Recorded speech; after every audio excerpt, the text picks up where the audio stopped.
Leadership. We talk a lot about leadership. Leaders have Sure. to have courage too. We talk about empathetic courage and emotional courage, social courage, intellectual courage. I think that all Leaders of out of your past. Yeah, them. all. Yeah. Yeah. I was going to say, what do you think leaders maybe are lacking now if it comes to a certain type of courage that they're lacking? What do you think that might be?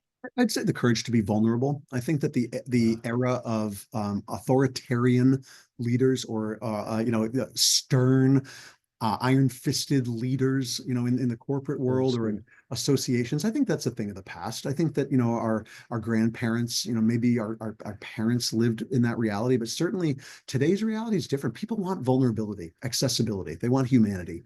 And I think it's increasingly important over time that leaders reveal that aspect of themselves. Does that mean the leader comes in every morning and has a group cry session and explains how insecure they are about their body image? It doesn't have to be that. It could No. just be a shred of vulnerability that's added to a memo, a letter, a meeting, what have you, a personal story, an anecdote. Start there, but it can build from there into more direct connections with people, more or rather deeper connections with people, and just ways of communicating that aren't arm's length resistant, but rather more embracing verbally, more embracing in terms of conceptually. The idea of the reverberation effect doesn't exist in a vacuum. The idea is that if you've read the other strategies as a leader, that you understand that people need to matter. It's important to share, important to connect, important to take risks with our connections and our relationships.